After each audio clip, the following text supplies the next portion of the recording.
Hey there, East Texas. I thought I would share just a few tips for you guys if you are a seller looking for the right listing agent to help you sell your house.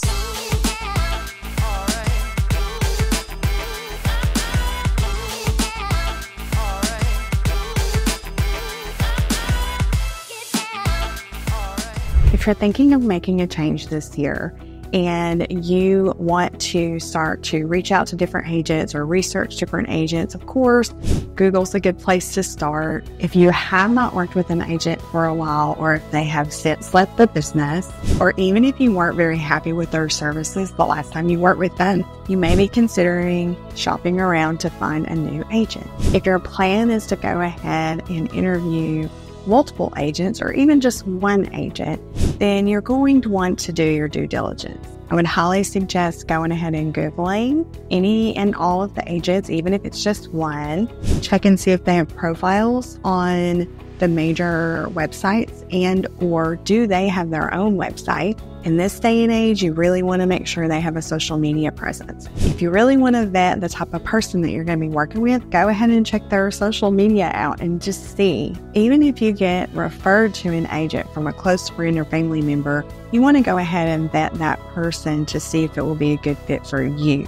Now, more often than not, especially someone that you really trust, if they give you that name, they're probably onto something.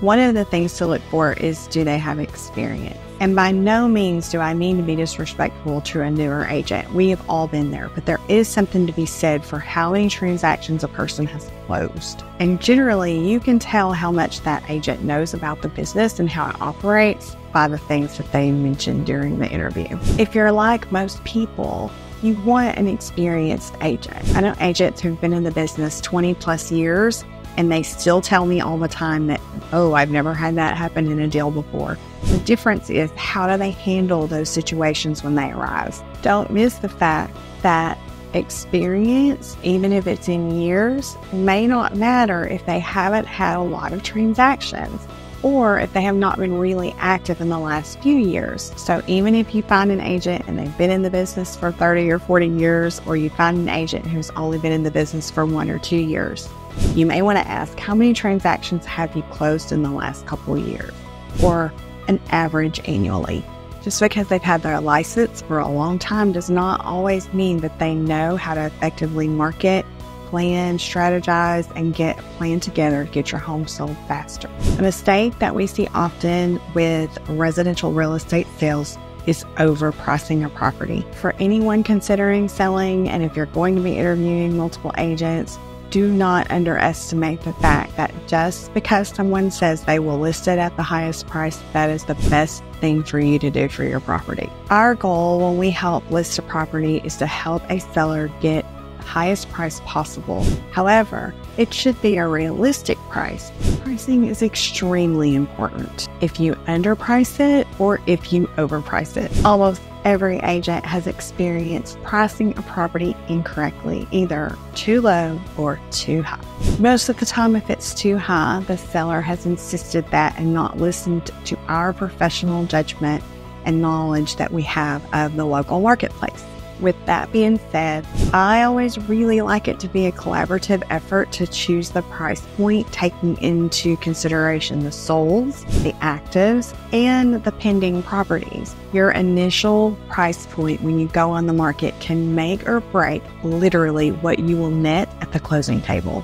While they both have their own implications, overpricing is far worse than underpricing.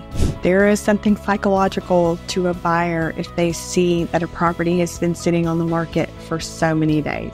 Even though we know that that doesn't mean it's not a great property, it just has to fit the right person. We can't typically change what people perceive as time progresses. If your property is not priced correctly, it will sit longer, which makes the buyer automatically start to wonder what's wrong with it. Now, there may be nothing wrong with it, y'all, but the buyers don't understand that. They just think, okay, it's been sitting there. There's been no offers, there's been no contracts. And then when you start lowering the price and cutting that down, it still gives that impression, whether or not it's true. Something to look out for is not to just hire the agent who is telling you that they can list it for the highest price. If you're interviewing 2 or 3 people and 2 of them are telling you around the same price range and the other one is saying, oh no, we can list it for more, then they may not be telling you the truth in order to just get the listing. You want to make sure whoever you've interviewed has pulled like-kind, sold comparable properties in the same area within the last 6 months to a year. And depending on what the market is looking like in your area, maybe even just the last 3 months. If you're interviewing multiple agents and one happens to be significantly more than the rest, you may want to do some more research or ask more questions before you choose that agent. It's important when looking at the comparable sold properties in the area that you look at the average sales price there and you go up or down depending on property condition and or updates, upgrades, just anything that an appraiser can assign value to that will help either raise or lower the sales price of the property. An agent has to do their due diligence also. Once we pull that information and then visit the property to see the condition, is there a new roof? Does the HVAC need to be replaced? There's so many different intricacies that go into each property. The potential listing agent can give you a price range, but once they see the property, they can take all that information and give you more of a hardline number after they've done some more research. A really great listing agent knows that pricing is almost everything. Another question to consider is, what are you going to do as an agent to market my property? Great question to ask. You need to know what their marketing plan is. If they hem-haw around and don't really have one, then there may be an agent that's just going to slap it into the MLS and just pray that it gets sold. So a great listing agent understands that the price that you choose at when the property goes actively for sale on the market is just as important as the marketing itself, meaning photography, videography, drone footage, whatever is needed and best for that particular property. Do they have a standard operating procedure for how they're going to market your property initially? What is the launch strategy for when you first go on the market? Are they going to do a large social media campaign? Will they hold open houses for you?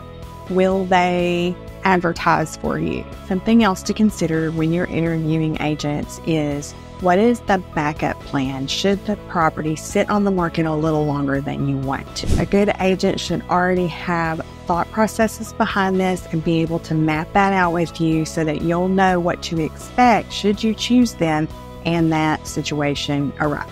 Sometimes some changes or updates can be made to the marketing plan because you generally need a tentative plan of what if this happens, then this needs to happen. The property has to fit their wants and needs budget. Do they like the layout? Do they like the way they feel when they're there? Do they like the area? There's so many aspects that have to be paid attention to attract the right buyer. Buying and selling real estate is some of the most stressful things that you can do. And typically they're the largest investment that most people make in their lives.